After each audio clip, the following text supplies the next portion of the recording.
I choose to have two reasons to be involved in this campaign. And I, for one, never thought I'd be on a demonstration with the headline, "The Secretary of State for Defence, Philip Hammond, said in Parliament the other day that very few local people oppose the ideas of putting missiles on our housing estates." I'm back with the impression that the majority of local people think it is a crazy plan. So that's why we're here today. Hello, brother. We're going to march down Roman Road and to Bow Quarter, which is the nearest proposed site of the missiles, in about half an hour. But before we do that, I just want to introduce a few different people from the community and from various campaigns and trade unions who want to say a few words about the plans and want to give their support to this campaign. So the first person I'm going to introduce is Amanda Bentham. She's on the executive of the local teachers union, but she's also been someone who's been key to kick-starting this campaign from the very beginning. So I'll hand over to Amanda now.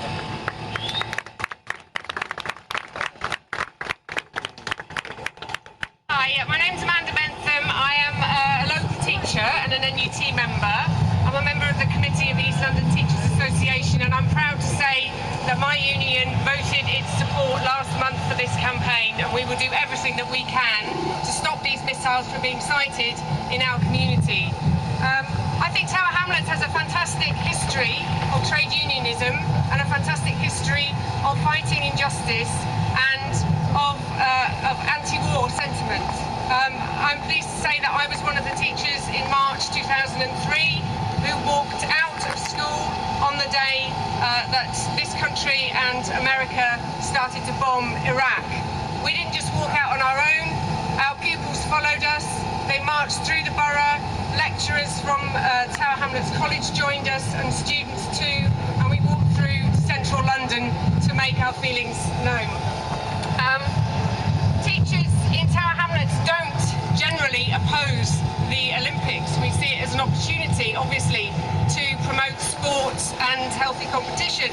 But we do oppose the hypocrisy of the authorities, which say that Tower Hamlets is not good enough for the Olympic marathon to come through, but it's good enough to site missiles in.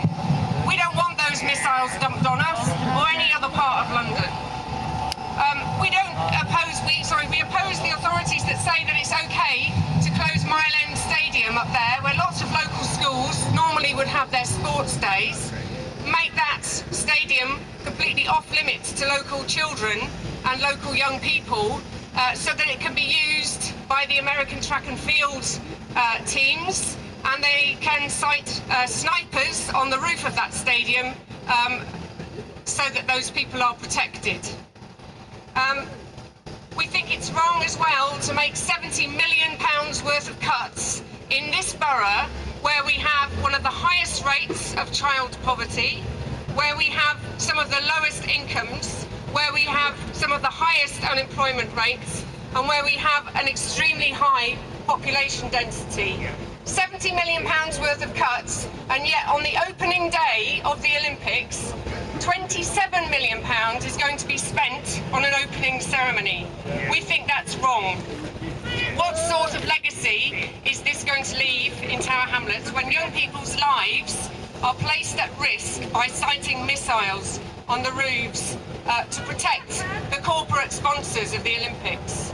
We think it would probably be more honest to site those missiles in Canary Wharf, where the money is, because after all, that's what it's protecting. But we don't want them anywhere. We don't want them in Canary Wharf or anywhere in Tower Hamlets or in London, indeed.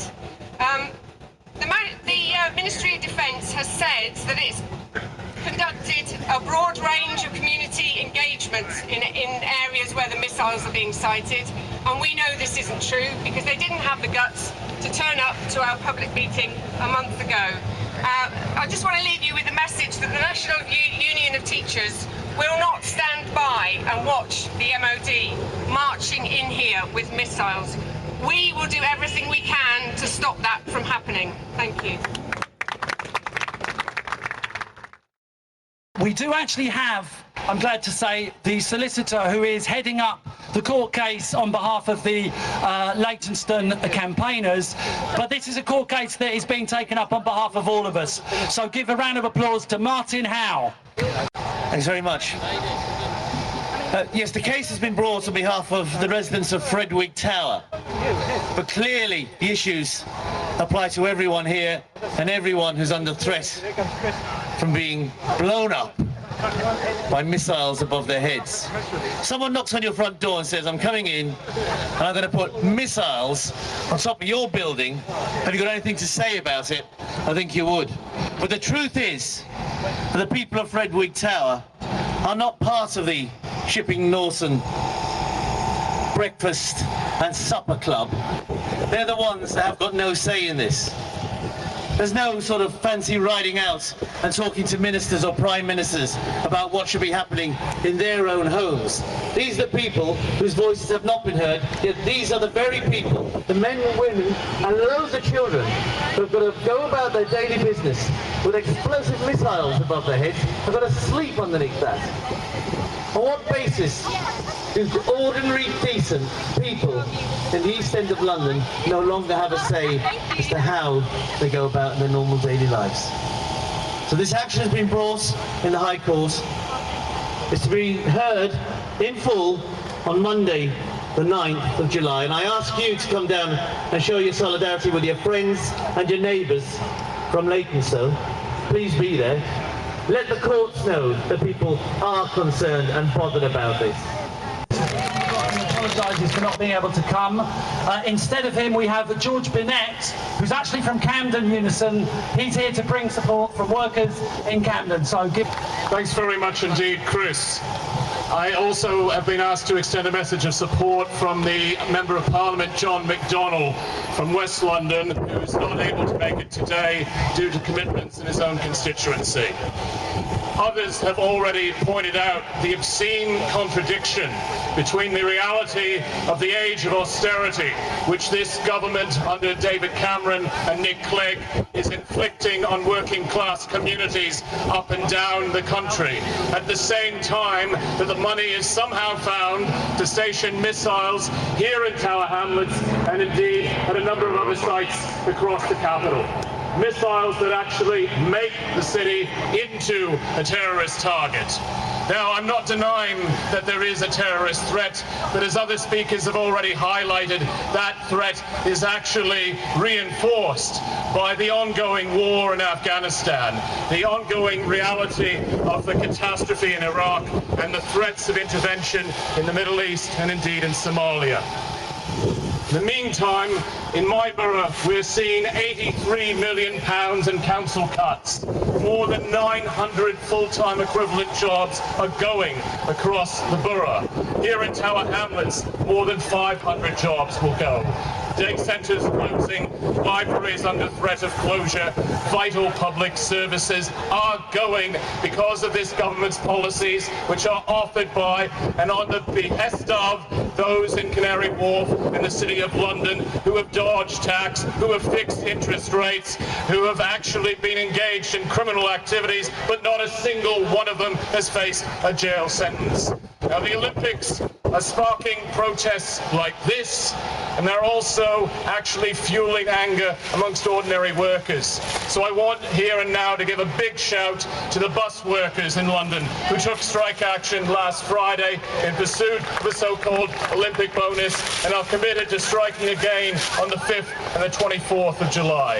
And in concluding, I want to mention that in our own borough of Camden, there will be traffic wardens, mainly black African workers, taking strike action the week after next to put an end to chronically low pay. These are workers who week in, week out generate revenue for the London Borough of Camden, face racist abuse in the streets from the motoring public and face bullying from their management. They're fighting for better than the London living wage, and I hope that you can offer your support over the course of the coming month of July as they stand up for dignity at work and against poverty pay. Thank you very much indeed.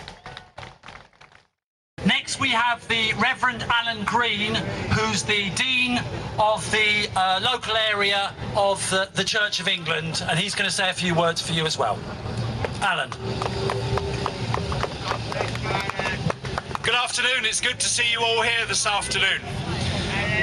This stupid plan of putting missiles in the midst of our community is but the top of the iceberg. It is a madness to place these missiles here, but what it shows is the madness that is going on with the Olympics here. What a wonderful thing the Olympics are.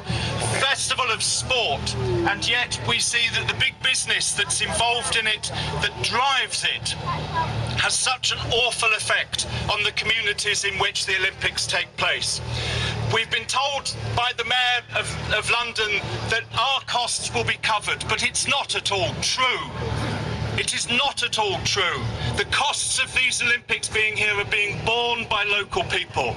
They're being borne by them in maintaining any level of services during this time. We've seen those changes started to happen already, and during the Olympics, the changes in our roads and inability to maintain our services will mean that many vulnerable and isolated people are going to have a very, very difficult time in this borough.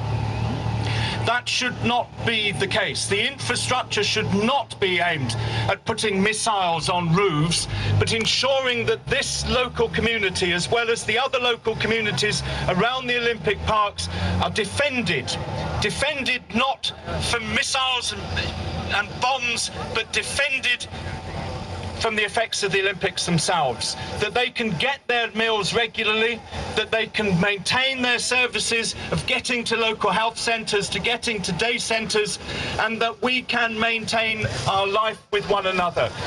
Bits of communities are being cut off. Small businesses may well go to the wall. And the bombs, missiles, well, they are clearly the sign that this is completely the wrong way to organise the Olympics here. I'm very pleased that you're here, that you're going to march today, and I hope that we can be successful in showing the stupidity of these missiles and of the effects on our community. Thank you. Our next speaker is Abdul Mia, who's a local activist, and he is national chair of the Respect Party. Abdul. Good afternoon to everyone. I'm a local resident, grew up in this area, heart of East London.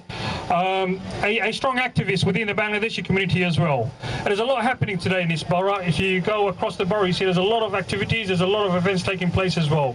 But amongst all those events taking place today, we've got another big event that's happening here today. We've got international media here. And I guarantee you the international media is probably going to project our demonstration and our protests here. And people around the world are going to see that instead of the Olympic being something welcoming in that, what we've done is we've kind of now found an opportunity to create more fear amongst the local community here. Now, how does that happen? There must be surely some terrorist in Iraq or in Afghanistan sitting there thinking, hold on, wow, that's a fantastic job. We didn't have to do anything. They've already got missiles in Great Britain, in London, preparing for the Olympics. So I think they're probably smiling and smirking over there, thinking that, yeah, we've done the job. They've done the job for us. As local residents here, as activists, we were not informed that they're going to place this missile right on the top of our shoulders. Just to give you an example here, we've got a secondary school just across the road, 3 minutes walk. We've got several primary schools here, and we've got a fantastic community here, yeah? We are looking for the Olympics. We want to enjoy the Olympics. Some of us are not going to have the opportunities to get the ticket and go and watch it live, and we'll probably have to watch it on TV.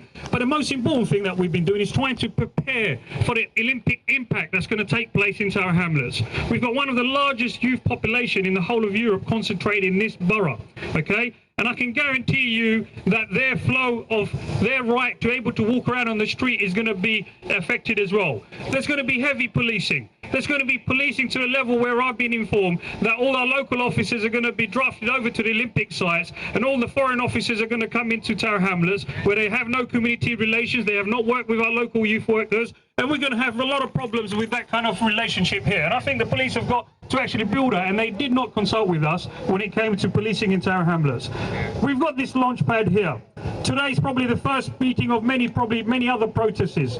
We have to say no to this, because if we don't say no to this, we're going to start living in a society where it's going to be militarized, and our children are going to grow up next to missile sites and that, and they get used to it. There's a lot of kids are saying that, look, what's going on here? Why is it happening on our own doorstep? Is it the failure of us as a community not standing up, or is it the failure of MOD responding to our needs, consulting with us, and by not consulting with us, what they've done, they've actually disrespected us. And I think today we need to march down there collectively, speak to the media, and let people know that if they want the Olympics to be a good Olympics, they can't create the fear of militarization in the heart of London. And the legacy of the Olympics is going to be that's what has been done. And this is what we need to stop. And we need to protect our community, make our community safe from ourselves, because the MOD is putting the fear into us now. So on that particular note, I want to say that this should be the beginning of many, many more protests, many more marches, until they stop and remove that from our neighbours, from our shoulders, so that our young people can live in the borough, our elders can take the opportunity to live here in a peaceful environment. We've got peace-loving people in this community who have been activists. People around the world have seen the people coming out from Tower Hamlet protesting against the wars and that. We will maintain that as well. But what we say to MOD, take this off of our streets, take it away from our community. It doesn't belong here. I don't believe that there are terrorists out there who've got the infrastructure to come here and blow us up. And the damage that will do to us, if it does happen, if you're going to launch that, it's going to come back on the community here. And that's what the community is afraid of. And the community are saying no, and they're going to come out every day and they're going to say no. Thank you very much. Yes. One suggestion that we might put forward as a way of making our streets safer and increasing the security of the Olympics would be not to put missiles into Tower Hamlets, but to take our missiles out of Afghanistan, stop threatening countries around the world with further military action. And on that note, I'm very pleased to introduce Lindsay German, who's the convener of the Stop the War Coalition, which is one of the organisations which is backing this campaign at a national level. Lindsay. How is it we live in one of the richest countries in the world, which is closing libraries, which is closing schools, which is closing hospitals, but cannot find the money for our welfare services while it finds money for weapons of war? We have to fight to change this government's priorities and to end the austerity which is breeding more wars. Thank you very much. Yes. Very much for that, Lindsay. Now, Stop the Olympic Missiles is an umbrella campaign that incorporates or involves a number of different campaigns that have sprung up around the different sites across East London and South East London. And one bit of news that I hope you've already heard is that the people at Ferndale up in Leytonstone are pursuing a legal case to make this the imposition of missiles on their estate illegal. And they've sent a message of support today, and they've said to us, can we support their event, which is the opening of the legal case down at the Royal Courts of Justice on Monday the 9th of July in the morning. So anyone who can get down next Monday the 9th of July to central London to support that, that would be fantastic. There's also a campaign in South London where they're citing two sets of, they're proposing to cite two sets of missiles. I would say, by the way, that this decision has been postponed. They were going to make the final decision last week. They're now making it next week. So that means we've got to keep the campaigning up. The South London campaign calls itself SLAM, South London Against Missiles. We have here a representative from SLAM who's called Lynn Chamberlain, and she's also on the Trades Council in Bexley and Greenwich. So give a big warm welcome to Lynn Chamberlain. Thank you, Chris. Yes, greetings and solidarity from South London Against the Missiles. I'm Lynn, and I'm the Secretary of Greenwich and Bexley Trades Council, which also supported the march a couple of weeks ago down the appropriately named Shooters Hill against the missiles. You know, we first heard about the fact that they were going to put ground-to-air missiles on Oxley's Wood and Blackheath by what seemed to be a stray BBC bulletin. So we got ourselves together and we acted, and as has been said, there was no warning, no consultation whatsoever, no risk assessment. So what really is potentially could blast the whole of the East End of London and East London. Now, I live in a row of terraced houses, all with flat roofs. Now, they haven't said they're going to put missiles there yet, but, you know, I check it every morning because you never know, and we're supposed to live, you know, in a democracy. Now then, as has been said, the mess that this government's in is down to Cameron and it's down to Blair. It's down to, yes indeed, it's down to the wars in Iraq and Afghanistan.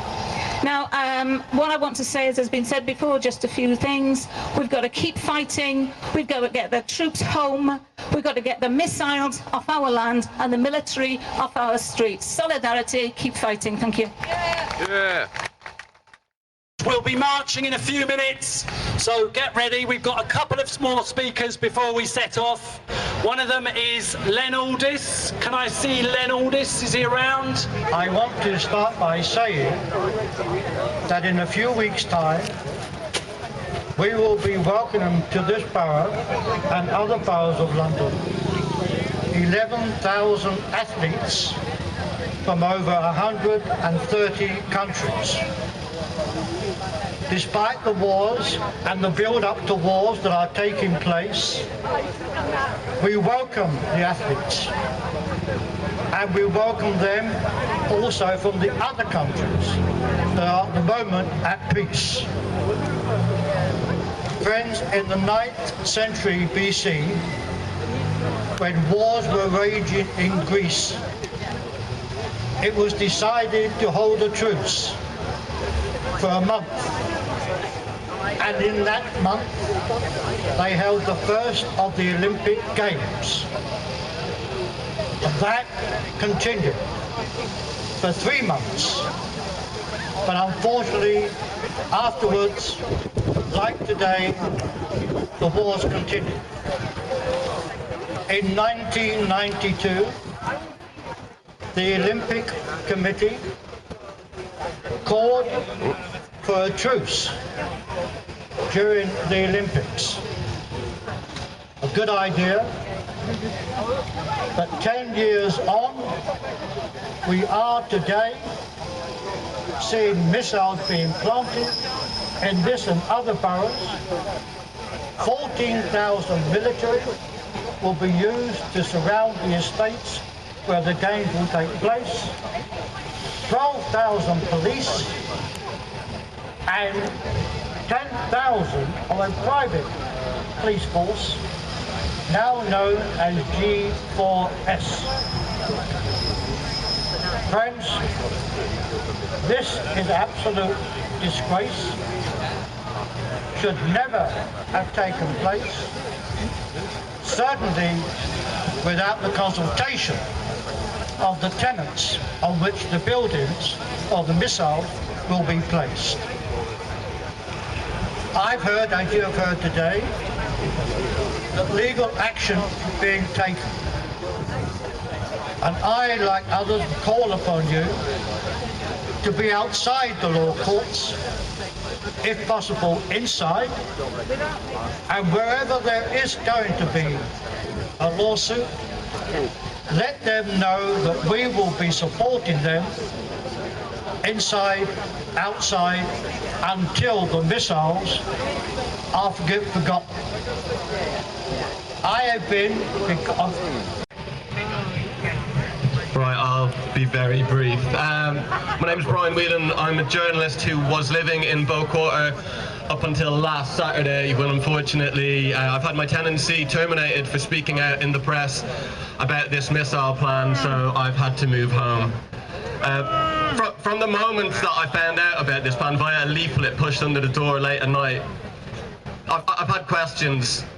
Well, I've had a lot of questions for the MOD. We're 2 months down the line, the MOD have still failed to answer any of them. The first thing is, why didn't you speak to? Why did you think this was okay? But also I wanted to ask the MOD what possible situation they could envision in which you'd fire a missile with a range of 5 kilometers over Tower Hamlets, over one of the most densely populated parts of the United Kingdom.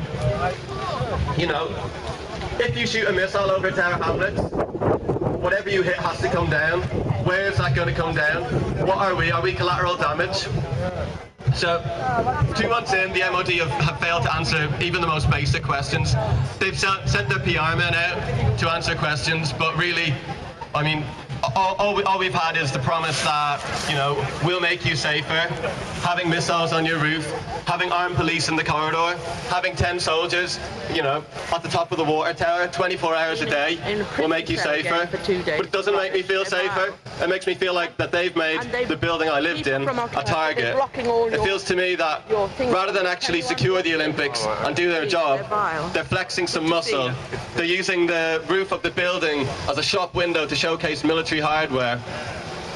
So the MOD refused to show up and debate us. We had a packed out meeting, there was 200 people there. They said they feared for their own safety. They've been insulting and arrogant the entire way through this. But I'm not the only person to lose my home because of the Olympics. Plenty of people have been forced out because of increased rents, and their stories don't end up on the BBC News. It's not just missiles either. We're getting snipers and helicopters, we're getting sound cannon, we're getting aircraft carriers, we're getting a big military show. You know, Mile End Stadium, just up the road, is to be handed over, which is a really vital sporting amenity for the local community. It's to be handed over to the US team for training. So we're going to have armed US troops securing the perimeter of Mile End Stadium in our community. That, to me, is a much bigger scandal than the missiles. But right now, we're in a situation where we've got the MOD on the back foot, and we have to keep pushing. We've got a campaign in Blackheath that's taken to the streets.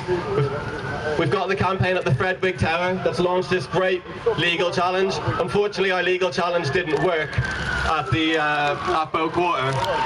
The main reason being that I can't be party to a legal challenge if I don't live there, and I've been forced out. We've got people on the streets today. We've had people on the streets before. We've had packed out meetings. We just need to keep pushing because the MOD are convinced they're going to go ahead with this plan, and the only thing that will stop them is your hard work and your perseverance. So thanks for coming out today, but do keep pushing. Right, we're ready to move off now. There's a banner at the gates there. There's a no missiles in our community banner. If people could form up behind that banner.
Back up.